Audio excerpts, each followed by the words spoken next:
Welcome back to another episode. I'm excited to dive in today with a solo episode on the topic of my experience managing my portfolio remotely. Now, this is a continued evolution for me. These are some of the practices that have worked for me thus far. And then I'll also talk about some of the areas I'm looking to improve upon. So if you're looking to manage a portfolio remotely, as we've talked about before, you have to build systems. And these are a few systems that I found really helpful to manage not only the day-to-day operations of the landlord business, but unit turns, contractor relations, and so much more. So stay tuned and hopefully you enjoy today's episode.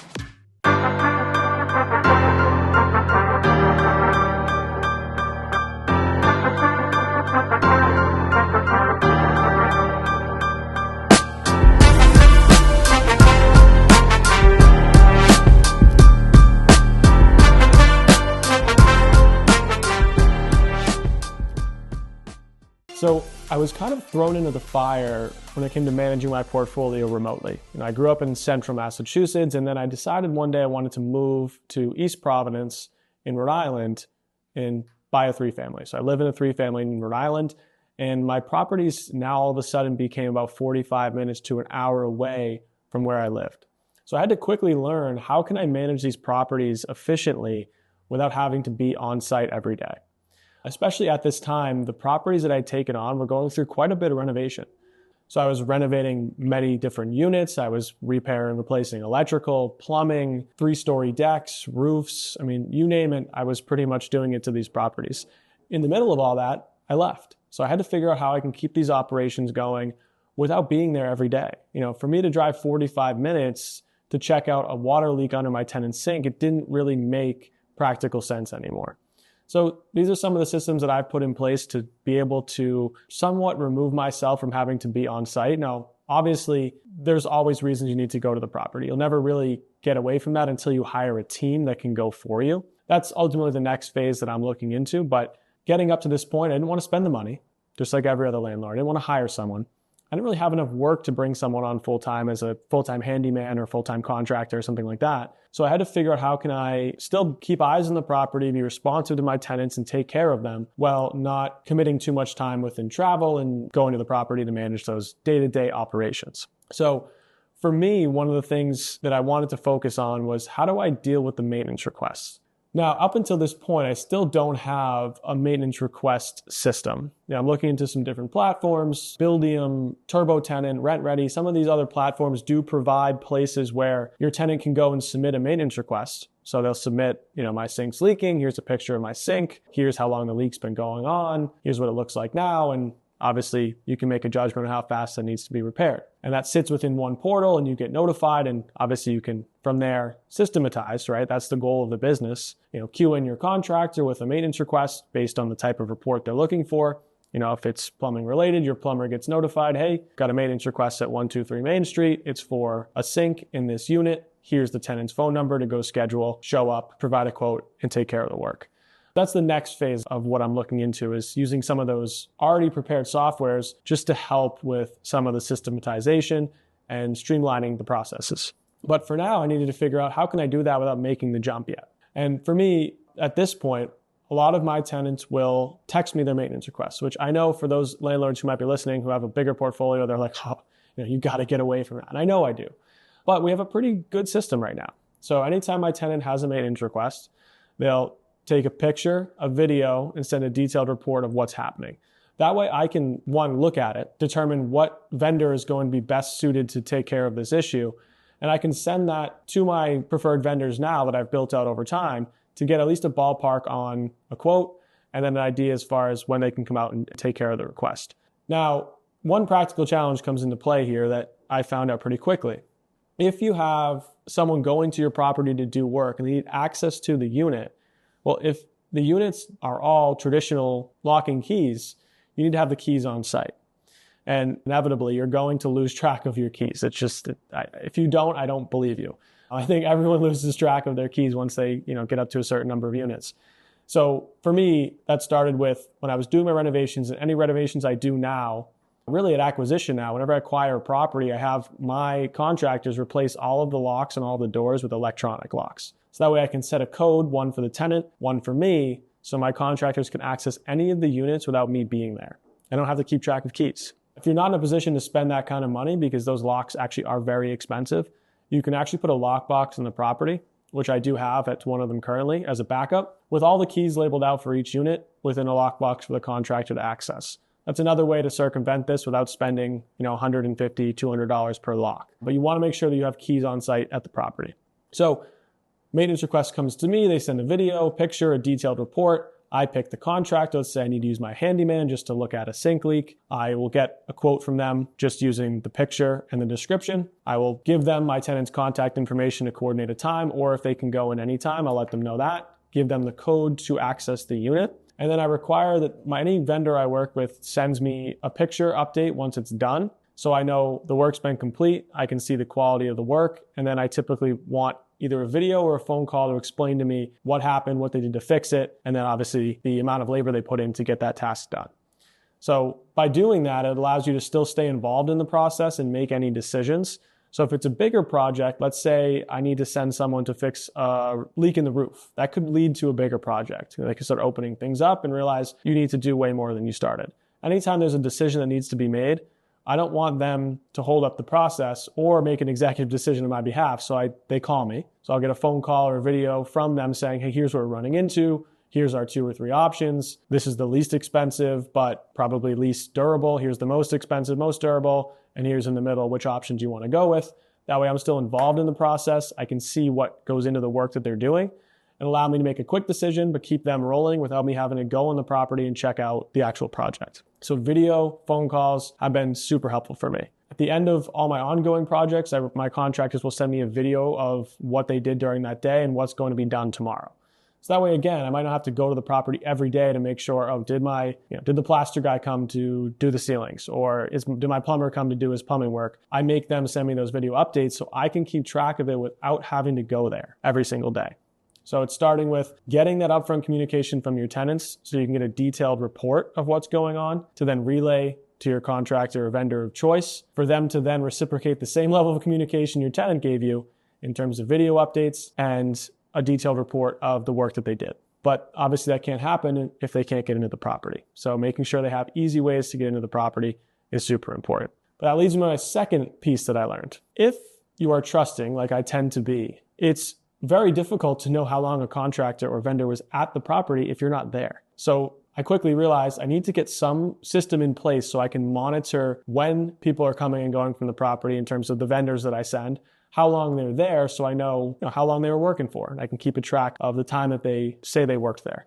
So for me, security systems, I want to get cameras on all of my properties so I can look at it instantly to be able to keep track of vendors. Obviously, it's great for tenant safety and just overall, keeping eyes on the property. So now I have cameras on the exterior of the property, and I have cameras on common hallways and in the basement around all the mechanicals. So I can quickly check in to see, if the water heater is leaking in one of my basements. I can quickly see what time the contractor got to the property, what time he left, and then, therefore what unit he went into and what he was doing while he was there. Obviously, I don't have cameras inside the units, but I can see at least what he was doing, how quickly he went there, and then what time they left. So that's been super helpful for me to keep track of when people are coming and going. That way I know the timestamps. And sometimes you run into, some discrepancies, I had a contractor who said he was showing up every day at 8, leaving at 4. I looked at the cameras, he was showing up at 10, leaving at 2. So that's a conversation you want to have. Hey, what's been going on this past week? You've been getting in 2 hours late and leaving 2 hours early. This project's dragging on. Need to get this done, whatever the case.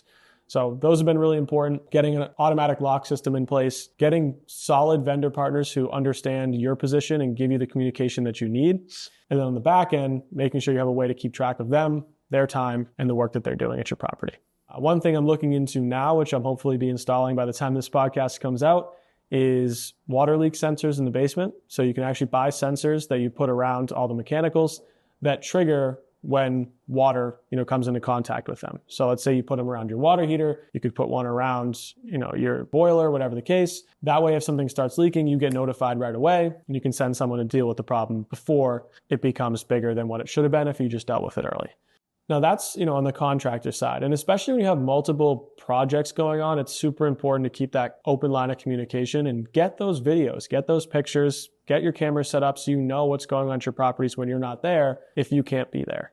For me, for example, at this time the video is being recorded, I have 3 separate unit turns going on. And most of these are not full gut, but they're pretty extensive renovations. So I can't go to the property every single day, spend an hour and a half in the car just to go see if my contractor's doing the work he's supposed to. So thankfully, I've built out good relationships with these contractors over time. So they understand what I'm looking for in terms of updates, and they give me those on a daily basis so I can keep track of the project without going. But otherwise, if you have another job, like most real estate investors do in the beginning, it doesn't take you away from your job to have, this business. Because there are ways to be efficient, there are ways to keep operations going without pulling yourself from your actual day-to-day jobs. As I mentioned, this is something I'm still working on, trying to find better systems, always trying to become more efficient and ultimately provide a foundation so that as I continue to scale, it doesn't require me physically to go do more work or take more time out of my day to keep these projects operational. One thing that was monumental for me in the beginning, which I've mentioned in previous episodes, is automating your rent collection. I think that's one of the easiest things you can do to allow yourself to start to not be committed to going to your property every month or every week, is getting all your tenants set up on an online payment system. There's so many platforms available that allow you to do this, but it's these little things that add up over time to be able to let you operate the property remotely and not have to be so committed to being there every single day. Another one that I found really handy is get in contact with one of your tenants. Find a tenant who, you trust, or at least a tenant who's communicative. And I have a tenant or two at each property that I can text quickly and say, hey, something's up with, the electrical, or hey, would you mind just checking in the basement for me and taking a picture of what, the washer dryer looks like? Someone said it's not working and it's leaking. Would you mind just next time you're down there taking a picture? And most of the time, building these relationships with these people, they'll actually, keep eyes on the property for you. Communicate with your tenants. And I tell all my tenants, if you see something at the property that is out of order or doesn't look like it should be there, maybe there's water in a certain spot, maybe the lights aren't working in a certain place, or maybe there's someone on the property who's not supposed to be, or there's more cars parked in the parking lot than usual, I want you to tell me. Because if you don't set that precedent, a lot of times people will think that they're bothering you by telling you something, or that it's not their problem, it's not my problem, it's whoever else's problem it is. But in reality, I would want to know what's going on each property. So I tell my tenants up front, please help me keep this place operating as efficiently as I can and as safe for everyone involved. So please let me know when you see anything going on. Even if there's extra, this time of the year, if the sidewalks are covered in ice and the salt that was put down wasn't sufficient, let me know. I want to get someone there to put more salt down so you don't have to worry about slipping when you're falling to your car, which obviously as a landlord protects you, but obviously you can portray it as I want it to benefit you. I want to make sure you're safe. I want to make sure the property is good for you and your family. So build those relationships, make sure you have some eyes on your property, and ultimately those small operational systems can help you start to manage remotely. Now, one thing I'm looking more into over the coming year is actually just in the process of bringing on a bookkeeper. So keeping track of all my finances, making sure all my real estate taxes get paid, my water bills, electric bills, heat bills. I don't want to be involved in the day-to-day of paying out, $100 here, $200 there, worrying, did my real estate taxes get paid last quarter? I thought that was on auto pay. Maybe it wasn't. You want to make sure that those things get taken care of. So for me, that was a major step in the right direction. Already seen so much progress and so much less stress just by bringing them on. And then the next phase for me would be, I'm looking into, again, property management software that creates a tenant portal. So tenants can submit maintenance requests through one place that ultimately come into a system on the back end that someone else will monitor for me. In the process of starting to train a virtual assistant to be that intermediary between my tenant and my contractor, so I don't have to be. So if you're a tenant, your sink's leaking, you take a picture or a video, you upload it to this new portal. The portal then notifies my team, which would be my virtual assistant. Hey, water's leaking in apartment 1. Here's a picture, here's a video. VA then can say, okay, let me look at this problem. They look at the video, look at the picture, read the description. Maybe they call the tenant, hey, what's going on with your water? How long has it been leaking? Is it a steady drip? Does it only leak when the sink's turned on? Start to get some of those details ironed out so then they can talk to the contractor, one of my preferred vendors. I create a vendor list for each of my subcontractors. So they can go to my vendor list and say, all right, well, number one is, John Smith, whatever their name is. John Smith is a preferred vendor for smaller repair items. they can then connect with my vendor and say, hey, look, I work with Richard's Realty Group, got a leak at, 102 Main Street. We need you to get out there and take a look at the sink. Here's what's going on. Here's some pictures. When can you get out there? Here's the code to get in the unit. So now all I'm really involved in is the final decision on, John said it's going to be $150. Do you want to go ahead and do that? I say yes. My bookkeeper's copied on the email. When the invoice is sent out after the job is done, bookkeeper takes care of it and gets it paid. So now for me, I just outsourced 80 to 90% of that workload. And the only decision I have to make is ultimately the end decision, the most important decision. Do you want to proceed with the work? Yes. That takes me, 5-10 minutes. I have a summary already in front of me of here's what's going on. Here's what we've done so far to deal with the problem. Do you want to take care of it? Yes. So it's building out those systems so that I don't have to be involved in the minor tasks and I can go focus on the more important tasks, right? I want to go out there and look for my next property, start to underwrite deals, build some off-market relationships. I don't really want to or feel it's in the best interest of the business for me as the owner to be dealing with John's heat doesn't work or, Sam's sink's leaking. I should be focusing on the vision of the company and building and scaling. So excited to dive into that more, and hopefully in future episodes, I'll bring some of that progress to you in terms of what I've learned and what I'm doing. But hopefully you found this episode helpful, and as always, stay tuned for more episodes to come, and we'll see you on the next one.